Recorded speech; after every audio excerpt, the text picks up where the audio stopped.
அன்பான தேவனுடைய பிள்ளைகளே, ஆண்டவராகிய இயேசு கிறிஸ்துவின் நாமத்தில் உங்களை வாழ்த்துகிறேன். சங்கீதம் 90:12 நான் வாசிக்கிறேன்.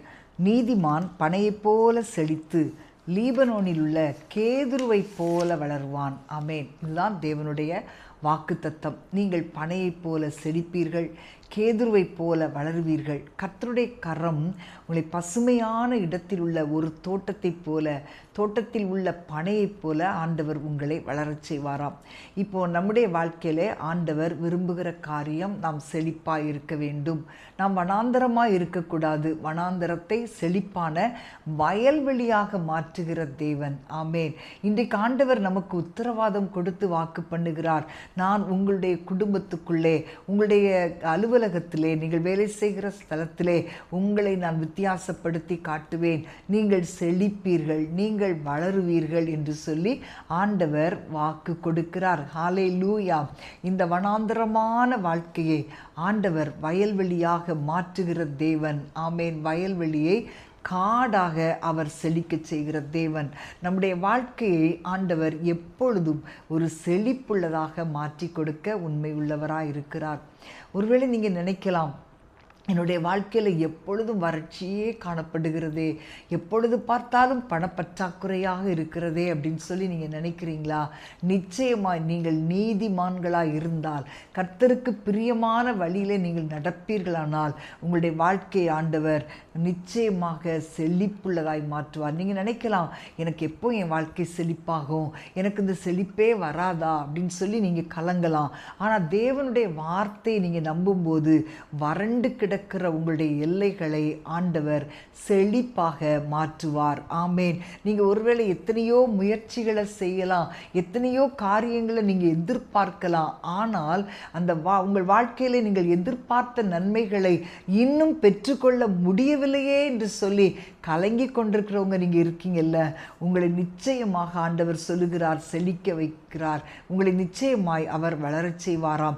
ஆண்டவர் எந்த காரியத்தை ஆனாலும் நாம் நீதிமான்களாய் கர்த்தருக்கு பிரியமாய் வாழும்போது அவர் நம்மை செழிக்கச் செய்வார். ஆமேன். நீங்கள் பாருங்களேன், நிறைய ரொம்ப நாட்களாக நீங்கள் முயற்சி பண்ணியிருப்பீங்க. எத்தனையோ வருடங்களாக சில காரியங்களை முயற்சி பண்ணி அதில் ஒரு செழிப்பு இல்லாமல், அதில் ஒரு ஆசீர்வாதம் இல்லாமல் நீங்கள் ரொம்ப வேதனையோடு காணப்படுறீங்க. இந்த ஆசீர்வாதங்கள் என்னுடைய வாழ்க்கையில் இல்லையே, நான் ரொம்ப நாளாக மழையை பார்க்க முடியலையே அப்படின்னு சொல்லி நீங்கள் கலங்குறீங்களா? ஆண்டவர் இன்றைக்கு ஆண்டவர் சொல்லுகிறார், காற்றையும் காணாமல் மழையும் காணாமல் அந்த பள்ளத்தாக்கு தண்ணீரால் நிரப்பப்படும் என்று சொன்னாரே. ஒருவேளை இன்றைக்கு உங்களுக்கு எந்த சோர்ஸும் இல்லாமல் இருக்கலாம், ஆனால் உங்களுடைய வாழ்க்கை நிச்சயமாய் செழிப்பாக மாறும். ஆமேன். ஹல்லேலூயா. அன்னைக்கு பாருங்களேன், எல்லாருடைய வாழ்க்கையிலையும் ஒரு செழிப்பு வேணும்னு சொல்லி எல்லாருமே விரும்புவோம். யாருமே ஒரு வறட்சியை விரும்ப மாட்டோம் இல்லையா? அப்போ ஆண்டவர் இன்றைக்கு நம்முடைய வாழ்க்கையை ஆண்டவர் செழிக்க வைக்க விரும்புகிறார். எப்போ அப்படின்னா, நம்ம நீதிமானாய் வாழ, அவருடைய இரத்தத்தினால் நாம் கழுவப்பட்டு அவருக்கு பிரியமாய் நாம் வாழும்போது நிச்சயமாய் உங்களுடைய வாழ்க்கை செழிப்பாகும். உங்களை செழிக்க வைப்பார். தேவனுடைய வார்த்தையை நீங்கள் அப்படியே பிடிச்சுக்கோங்க.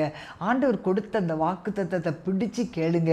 ஆண்டவர் நிச்சயமாக உங்களை வாழ வைப்பார். ஒரு வார்த்தை உண்டு, என் நேசருக்கு மகா செழிப்பான மேட்டிலே ஒரு திராட்சை தோட்டம் உண்டு. அந்த தோட்டம் அப்படின்னாலே அங்கே ஒரு செழிப்பு இருக்குது. அப்போ நம்ம அவருடையவர்களாக இருக்கும்போது, அவருக்கு பிரியமாய் வாழும்போது நம்முடைய வாழ்க்கையை ஆண்டவர் செழிப்பானதாய் மாற்றி கொடுப்பார். ஆமேன்.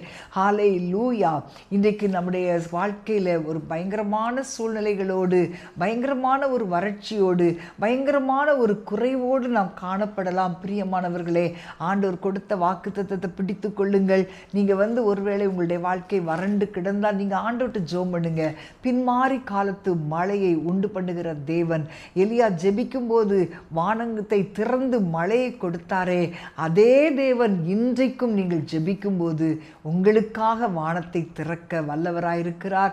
நிச்சயமாய் உங்களுக்கு ஒரு நல்ல செழிப்புள்ள காலங்களை ஆண்டவர் உங்களுக்கு கட்டளையிடுவார். நாம் ஜெபிப்போமா? அன்பான ஆண்டவரே, உம்மை ஸ்தோத்திரிக்கிறோம் அப்பா. தகப்பனே, இன்றைக்கு வறட்சியான சூழ்நிலையில், குறைவான சூழ்நிலையில் ஆண்டவரே மிகவும் வேதனையோடு கலங்கி தவிக்கிற உடைய பிள்ளைகளுக்காக என் ஆண்டவர் இன்றைக்கு உடைய பிள்ளைகளை செழிப்பாய் மாற்ற விரும்புகிறீரப்பா. ஆண்டவரே, என் வாழ்க்கை வறண்டு கிடக்குது, என் வாழ்க்கை வனாந்தரமாக இருக்குதுன்னு சொல்லி ஆண்டவரே உம்மை நோக்கி யார் யார் பார்க்குறாங்களோ அவங்களுடைய வாழ்க்கையை நீ செழிப்புள்ளதாய் மாற்றுவீராக. நீதிமான் பனையைப் போல செழித்து லீபனோனில் உள்ள கேதுருவைப் போல் வளருவான் என்று சொன்னீங்களே, அந்த வார்த்தை நிச்சயமாய் நிறைவேற்றுங்கப்பா. அவனுடைய வாழ்க்கையிலே அந்த செழிப்பை பார்ப்பதற்குரிய அறிகுறி எதுவுமே இல்லைனாலும் என் ஆண்டவர் செய்வீர் என்ற நம்பிக்கை உடைய பிள்ளைகளுக்கு கொடுங்க ஆண்டவரே. உம்மை நம்பி இருக்கும்போது நீர் அப்படியே செய்வீர். அதற்காக உம்மை துதிக்கிறோம் இயேசுவின் நாமத்தில் பிதாவே, ஆமேன் ஆமேன். பிரியமானவர்களே, இன்றைக்கு ஆண்டவர் நீங்கள் நம்புவீங்களா? அவர் சொன்ன வாக்குத்தத்தத்தை பிடித்து கொள்வீங்களா? நிச்சயமாய் உங்களுடைய வாழ்க்கை செழிப்பாய் மாற்றுவார், உங்களை சந்தோஷப்படுத்துவார். God bless you. அன்பின்